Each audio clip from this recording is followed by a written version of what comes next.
धेरै अप्ठ्यारो लाग्दै थियो। तर फुटबल खेल्ने भनेपछि अप्ठ्यारोलाई पनि मलाई जति वास्ता गरे पनि अप्ठ्यारोलाई मैले वास्तै गरिनँ।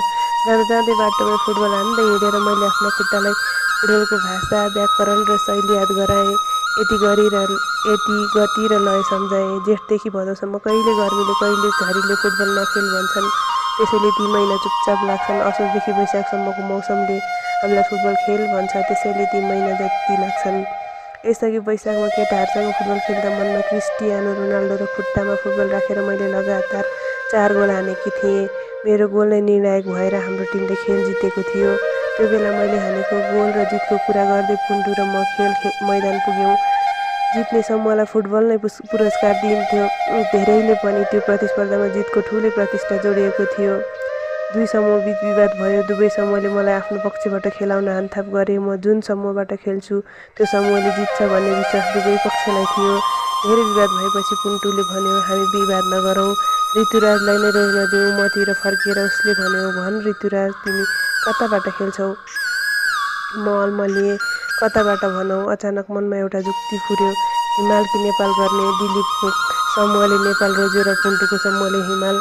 मैले दाहिने हातको चोरौलाले आधा घुमाएर त्यही बुढी औँला अड्याएँ। त्यसपछि 1 रुपियाँको सिक्का राखेँ अनि बुढी औँलाले सिक्का आकाशतिर हावामा फ्याँके। सिक्का जमिनमा खस्दा हिमाल माथि पल्टियो र पुन्टुको समूहमा खेल्ने भए। पुन्टु र उसको समूह खुब खुसी भयो। पुन्टुको समूहबाट खेल्न पाएर म झन् खुसी भएँ। बुबाले मेरो जन्मदिनमा उपहार दिनुभएको फुटबल र फुटबलको ड्रेस झोलामा हालेर लगेकी थिएँ। खेल मैदानमा त म मात्रै खेलाडी जस्तो देखिएँ।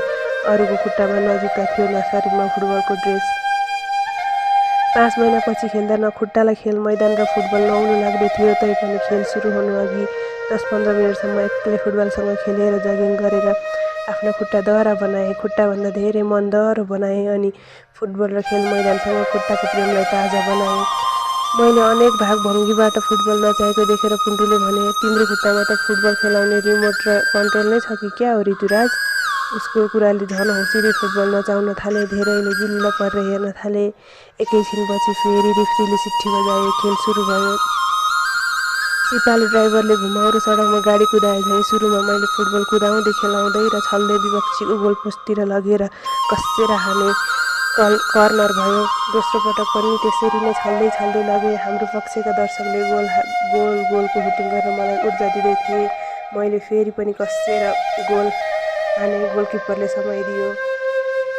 तेस्रो पटक पनि त्यसरी नै छल्दै लगेर कस्सेर हाने। पोस्टमा ठोकेर बल फर्कियो। चौथो पटक पनि छल्दै लैजाँदै थिएँ।